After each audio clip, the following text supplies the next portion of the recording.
Hi, friends. Thank you for joining us for this episode of This is Friendship. I'm Karli, and both Andy and Joy are here as well. Hi, ladies. Hello. Hey. Great to see you. The three of us love chatting each week about the topics buzzing around in our heads, affecting our day to day lives, and entering our dreams at night. We want to be sure we include the topics and issues that you're thinking about. So please send us a DM on Instagram at This Is Friendship Podcast or email us at hello@thisisfriendshippodcast.com. Are you joining us for the first time today? If so, welcome to our friend group. We are so happy you're here. If you've listened in before, we can't tell you how much that means to us. You really do make us happy. Either way, you just made our day, and we can't be more grateful to have you as part of the This Is Friendship community. As a health and wellness coach, I see firsthand how a client's mindset affects their ability to embrace and implement sustainable change. We all have areas of life where we believe we lack the ability to succeed, and other areas where we believe we cannot fail. A fixed mindset leads you to believe your abilities are set in stone. A growth mindset, on the other hand, leads you to believe you can develop and learn. By recognizing the moments a fixed mindset takes over, we all can develop strategies to flip to a growth mindset. In this episode, we are discussing when our own fixed and growth mindsets kick in and how to cultivate a more consistent growth mindset. The beauty of it all is that we each have fixed and growth mindsets within us, depending on the situation.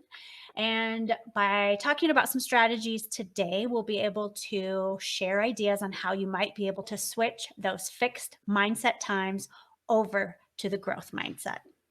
I'm going to start with Andy on our prompts today. So, first and foremost, when do you thrive on challenge and when do you find yourself shying away from it, Andy? I am so excited about the topic of this episode. So I'm super excited to dive in. Thriving on challenge has come for me over the last 2 to 3 years when I made the switch to becoming an entrepreneur and developing my own business and took that leap. That's when I really knew that I had to shift from a limited mindset to a growth mindset. Those challenges, I think, have really come in terms of business for me. And I feel like I've grown leaps and bounds over the last couple of years. A couple of things come to mind for me. I'm a natural achiever. And so I think that I'm very open to those challenges. I don't know that I necessarily shy away. If I am shying away, it's because I feel like I don't have enough time, or maybe I don't feel like it's in line with the goals or the things that are in front of me. From a growth mindset perspective, I don't tolerate as much as I once did within myself. So if I'm actually recognizing that I'm playing small, which sometimes we don't always recognize that out of the gate, then I know, I guess, inherently that it's time for a challenge and it's time to push myself and to learn more. I'm constantly learning, and I have a ferocious list of things that I want to learn about that are sitting on my desk and try to tackle them whenever and wherever I can. There's this concept of a knowledge broker now that is creating experts out of experience. You have to absolutely have that growth mindset in order to be a broker of that knowledge. I feel like it's been the entrepreneurial shift that's been within me that has helped me to embrace that growth mindset, or cultivating it, or continuing to push me to do that. There are some challenges that I thrive on. And then there are, of course, we'll get into it later in the episode, some things that may create hurdles, and it's digging deep to be able to push past that. I am not by nature a patient person, and I think I'm actually becoming less and less patient as time goes on. Maybe you start something and you're not necessarily seeing the results right away. Dig deep for that patience and don't give up. That's probably what I have to remind myself, or what I tell myself in terms of challenges. Thank you, Andy. You mentioned a couple of times your own personal evolution and how you can reflect back and see how your mindset has shifted over the years and based on certain situations. So thank you for that insight. Joy, how about you? When do you thrive on challenge and when do you shy away from it? I thrive on challenge when it's something I am passionate about or excited about. That's when I really bloom. It's really hard for me to get excited about something that doesn't interest me. You want to always build on your successes and then maybe not always focus on your failures or what you're not really great at. I really thrive on things that excite me or I'm really passionate about. So for me, those things are self-development, things that I can really see myself growing on and building upon. So over my lifetime, that's definitely had a gear switch, 10 years in retail and then losing a job that I really, really loved. And I was really, really passionate and excited about. Then switching gears to motherhood, something totally that was eye-opening and still is eye-opening every day. So I'm finding new things that I'm passionate and excited about as I'm growing and with age that I'm learning to love. Things that I never would have thought I would be doing before, like my books. I never thought I would be into kids' books so much as I am now, and getting into snuggle time and things like that, finding that that's really the best way I can get snuggles and cuddles and love and compassion out of my little guy. That excites me. That makes me really passionate about reading then. We've really dove into that journey together. And in doing so, I've realized not all books are created equally. I pick up some children's books and I don't want to be reading this to my kid and I shift it to the side. So through that, I've had lots of personal growth and passion about books in itself. Tuning into what Andy said a little bit about how the evolution and growth mindset has changed, I'm definitely reflecting and seeing that same excitement and passion change too for me. When I shy away from it is when either I'm bored, uninterested, or I just don't have the time. And then it becomes in a new category. It becomes either in that dream or in that future goals. Those are times when I shy away, as it's usually recategorized. Thank you. That's a good way of putting it. Yeah. You both mentioned things that overlap with my thriving on challenge and shying away from challenge. I thrive on challenge when it's something I'm super interested in and passionate about. I shy away from it when it gets really difficult and I'm not seeing results because I am not patient either. And when I'm bored, I want to move on to the next shiny, bright object. I see my growth mindset kicking in when it's, to Andy's point, being an entrepreneur, doing your own thing, because you know you're going down that path, you expect challenges, you know obstacles are going to pop up, and it's almost fun to figure it out and to problem solve and to work around and find that solution Mm-hmm. and to start hopefully seeing some results. But that's definitely when my fixed mindset kicks in, is when I've been working really hard and I'm just not seeing it, or I'm not seeing it fast enough, or I'm not seeing it enough of it, the results that I really was hoping for. So I really do find myself having to recognize that and switch it when I'm bored. And if it's not something I'm very interested in, I have that fixed mindset about it. I would say the other thing when I shy away from challenge is something I've been told or something I believe I'm not good at. That fixed mindset is the first thing to pop up is, oh, well, I'm not very creative or I'm not good at that. That's not one of my strengths. Those are for sure when it just starts with a fixed mindset for me. And so I really do have to force myself to move forward on those things rather than just dropping them and letting them go. So those are when I thrive on challenge and when I shy away from it. All right, Andy, next prompt for us. When do you learn from your setbacks and when do you let failure stop you? I think I've said this in another episode, but your greatest setbacks often become your best comebacks. Failure is just a part of learning. I don't always necessarily let failure stop me.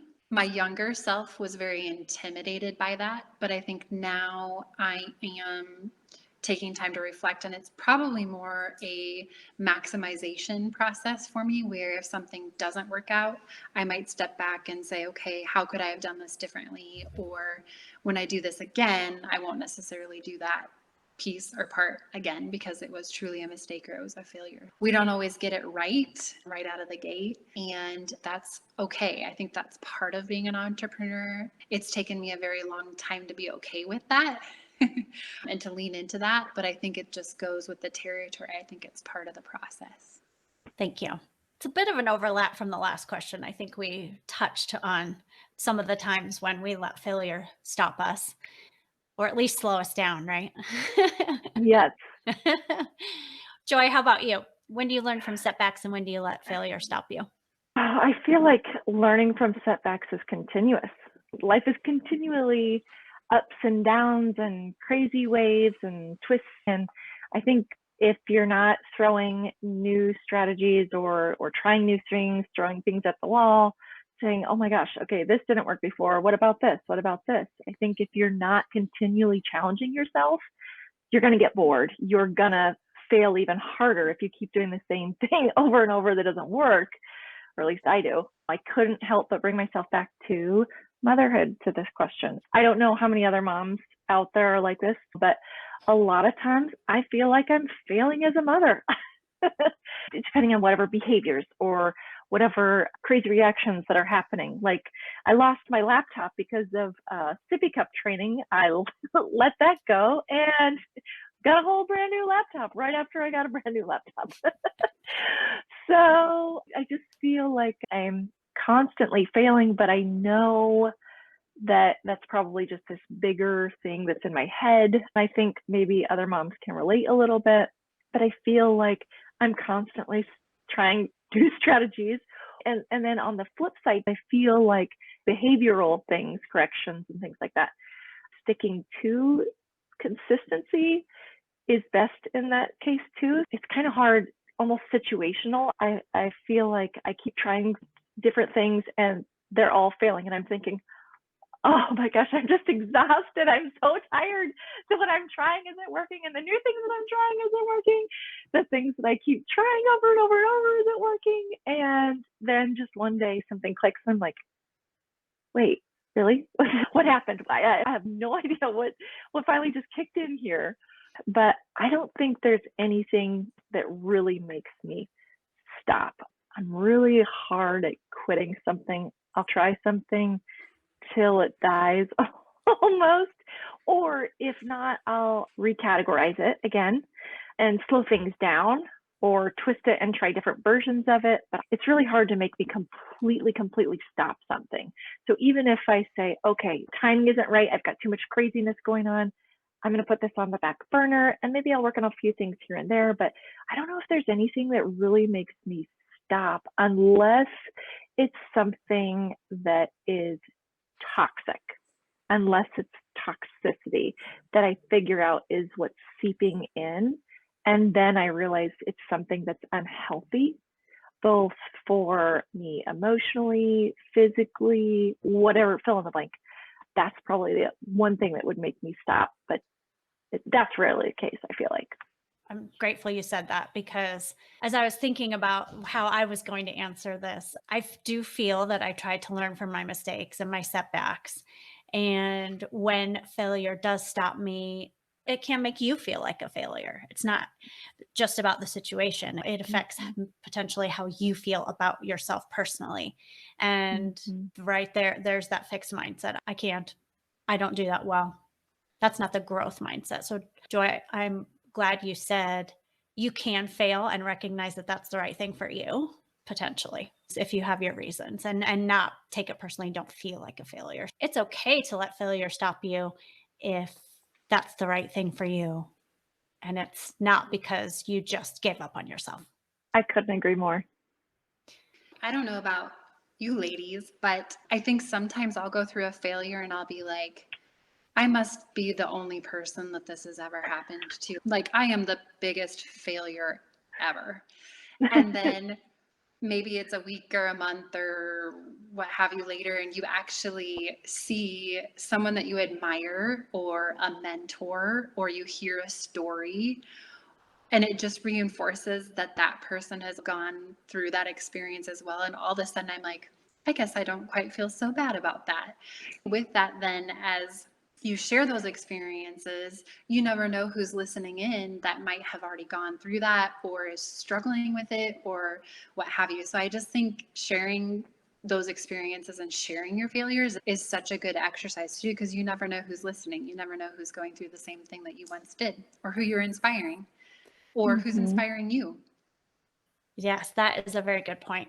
We talked about our inner voice and our self doubt a few episodes ago, and that is a big part of your fixed and growth mindset. It's that inner voice talking to you about, are you going to keep an open mind? Are you going to say, oh, I didn't do that very well this time, but I know I can if I learn a little more? Or are you going to say, oh, I really failed at that. I'm never going to try that ever again because I obviously suck. Those are, the voices that go on in my head anyway. So Mhm. the key in that situation is to really recognize that's a silly thought. Why am I even saying that to myself? Of course I can learn to do it better if I really want to. Maybe I choose not to do that, not because I'm not good at it or not because I can't, but because it's not the right time or I've discovered I'm not that interested in that or whatever the case may be. Andy, when do you find it easy to ask for help and when do you find it difficult? I don't know that I necessarily look at it in terms of easy versus difficult.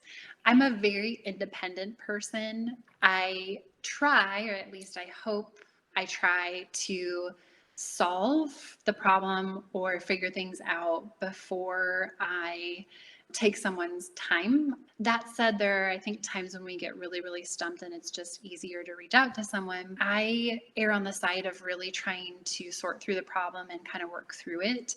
Like I said, I don't necessarily look at it as easy or difficult, more just have I exhausted all of the efforts and the energy and everything that I possibly can before I reach out. If I get stumped, then that's when I do feel like I will have to. If I start to move into an area that there is an expert, that's usually when and where I'll have to ask. When I do that, I'm also very cognizant of their time because I think over the last 4 years in real estate, I've really understood that knowledge. I've understood that time is very valuable. And when you're asking for advice or you're asking for guidance or you're looking for expertise from someone that it's their profession, you always want to be cognizant of that. That's really shifted my thought process in terms of understanding knowledge and reaching out for help and knowing when the right time is to do that, just being unbelievably respectful of that person's time or that knowledge and that expertise. Mhm. On the flip side, I kind of looked at this too from the perspective of how good does it feel when someone asks you for your help? When you're able to help someone, that can often feel really, really good.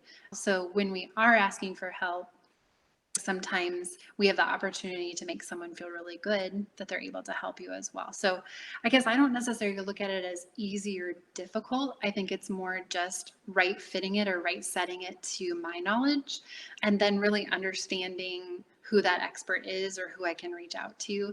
I think we have a lot of listeners that are in a work setting. What always served me well when I was in a corporate position was really exhausting all efforts. And then once I've done that, I can raise my hand and say, hey, I'm really struggling with this, or you've had experience with this. Would you be willing to share? Or how would you go about this? That type of a thing. That's how I would describe asking for help. Thank you. Your point of view and the point you made about utilizing your resources, exhausting them before you ask for help, that can be a fine line to walk for sure. All of us must know people that just ask you at the very first inkling that they might not have the information right there in their brain or immediately at their fingertips. And you're like, okay, if you just would have spent 2 minutes digging a little deeper, you probably could have answered that yourself instead of coming to me, Andy, to your point, and spending my time answering that simple question. But Maybe if you would have asked the question a few minutes earlier than you did, you could have had the answer. It's that fine line of when do I do that and when is it too soon? When is it too late? I guess I struggle with that. That's a challenge of mine. Joy, how about you? When do you find it easy to ask for help and when do you find it difficult? I'm going to say a lot of what I have in my notes, I'm going to tag on to what you guys have already just talked about here. I don't know if I ever really find it difficult to ask for help because I know when I'm asking for help, I really do need the help. Because I have experienced people that have just gone straight to me and tried to find out an answer. I don't ever want to be that burden. I don't ever want to waste somebody else's time, like you said, Andy. Learning and growing up in the corporate buying world, I had the privilege to get to know a lot of different experienced buyers and a lot of different areas with a lot of different backgrounds, a lot of different educations. I got to follow different paths and see what they practice and how they present themselves, how they practice their decision-making questions, how they practice problem solving and figuring out things for themselves. So I feel like I learned a lot of those behaviors. If you can't figure it out yourself, don't be afraid to ask, but you do need to spend that time because that's how you're going to learn is by trying to figure it out and really tackling it and getting in there, looking, and who knows what else you're going to find and discover while you're doing those things. That's oftentimes when I find or discover things and, ooh, this is so exciting. This is new. Oh, I love this. This is cool. I got to write this down. I got to keep this forever, you know? Those self-discoveries, I think are really good. I feel like asking for help for me is really easy. When is it difficult for me? It might be most difficult when maybe it's not a good time for somebody else. But I think I rely on somebody to just tell me, hey, now it's not a good time. And then I just don't even look at that as an option for me to go to problem solve or to troubleshoot. Like you, Andy, I feel I'm very independent. I like to do it myself. And it is challenging for me to ask for help. It's something I know and recognize about myself that I can do a better job of. I would be better served by asking for help in certain situations. I think of a particular work experience when I think of identifying my partners, being self-aware enough to know where my strengths are, but also things that I tend to miss. I am an idea girl, pie in the sky, thinking up high. I am not a detail girl. So I recognized that I needed someone who was a detail person that I could partner with to run my ideas by, who would tell me, well, did you think about this? What about this? Well, you completely forgot about these things. And then I would be like, oh, yeah, let me go back to the drawing board and come back to you in 2 days and let's talk again. So I think that asking for help, when I looked at it as a partner perspective, that helps me ask for help because it's reciprocal. They could come to me for the things that maybe where my strengths balance their opportunities, vice versa. So that is a time that I've found it easy because I had identified those people and we had that understanding with each other. And just learning from other people. Joy, to your point, when you are able to say, I don't understand this, can you help me? And it is somebody that will take the time to teach you and you can learn from them. That helps me make it easier for me to ask for help.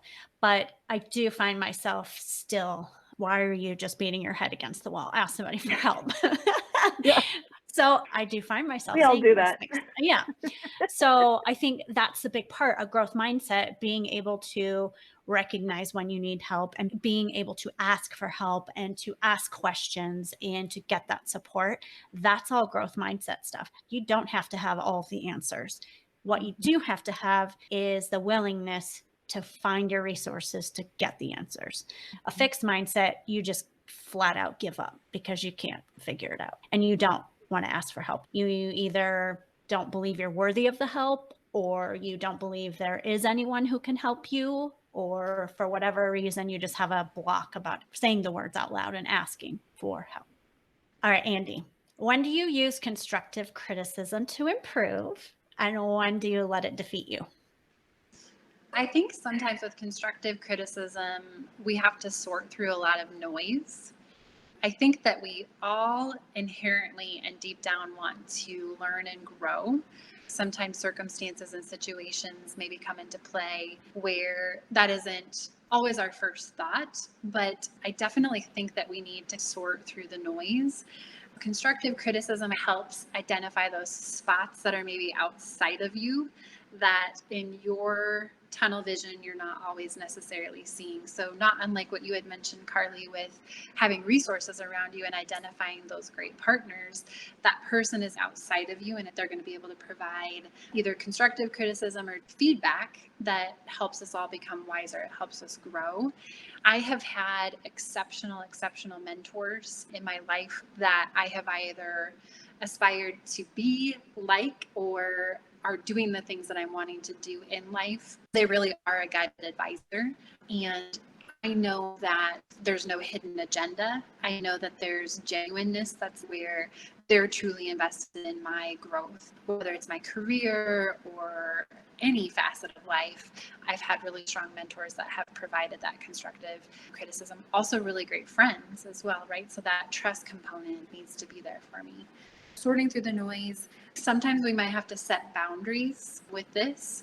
If we look at social media today, there can be some pretty tough messages that come across and can come through. I think of influencers, or I think of even young women today, being a teenager in high school or in junior high. Sometimes some pretty tough messages can come through, and we really have to set those boundaries or sort through the noise. I would also say sometimes in sorting through the noise or setting those boundaries, we might receive feedback, and if it doesn't always resonate with our gut, I think that's okay too, because sometimes it might be coming from someone that either we don't trust or they might also have an agenda, and your best interests aren't their best interests.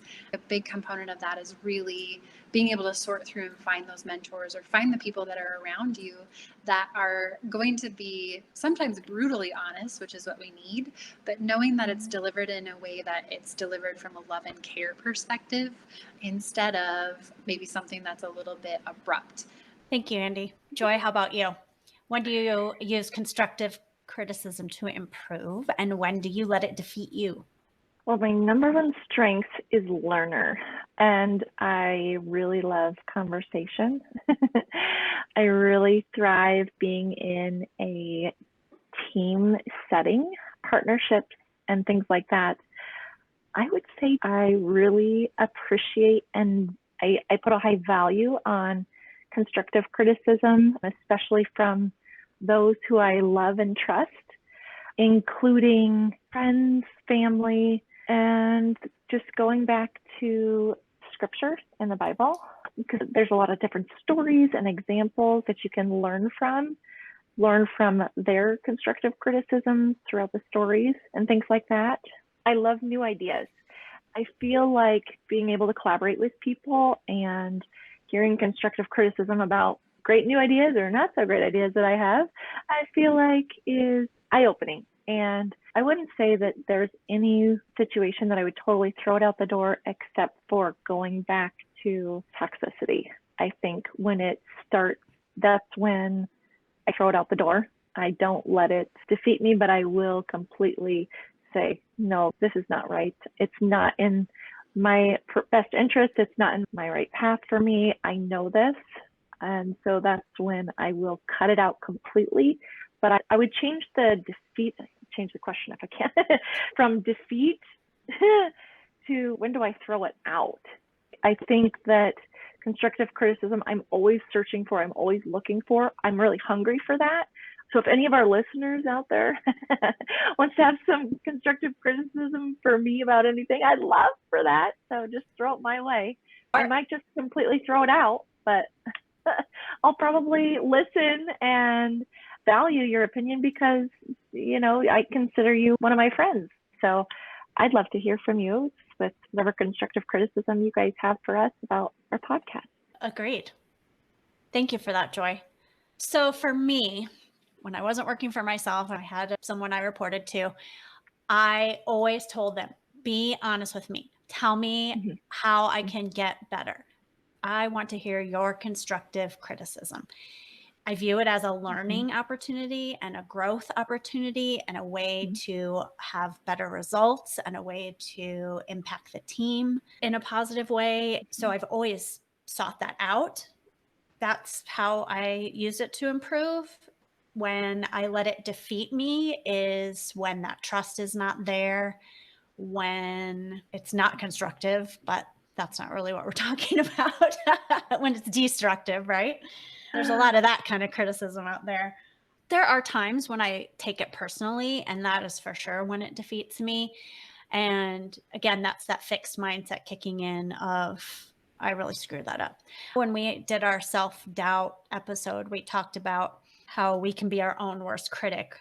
And I know I overthink and overanalyze something I said or something I did that didn't come out the way I intended it to, or didn't work out the way I thought it might. And I feel bad about those things. And I do start to beat myself up about that. So that can happen with some criticism sometimes. That self-doubt kicks in. I am getting better at flipping that to recognizing that that person is entitled to their opinion and that is their perception of the situation. And I really need to take a step back from that and not take it personally and find the learnings within it regardless, if it is constructive, like I said. So that can be challenging for all of us. I think as we age and get a little bit more life experience, we start to learn from those things. But I have a tendency to talk before I think and to say things out loud when maybe I should have kept them inside and just said them in my head. And I do find myself apologizing sometimes.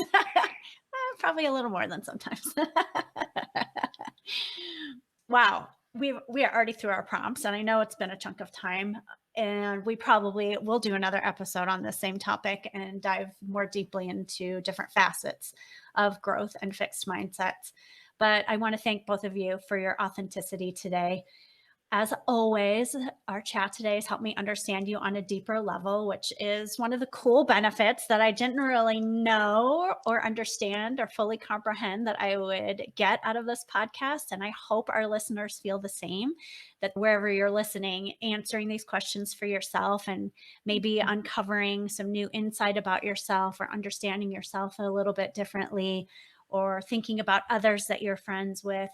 And that you're going to be able to take what we talked about today and to be able to recognize when your fixed mindset kicks in and cultivate that growth mindset more consistently. So, how about you, friends? Tell us, have you been answering those questions along with us? We want to know your thoughts on cultivating a growth mindset. Why don't you tell us on Instagram at This Is Friendship Podcast? Leave a comment on YouTube when you watch us there, or send us an email at hello@thisisfriendshippodcast.com. We cannot wait to get together next week when we'll be chatting about aging and how to embrace it. We'll miss you if you're not here, so get us on your schedule now. Until then, tell a friend about us and invite her to our community. Goodbye for now, ladies. Thanks, Karli. Bye. Bye.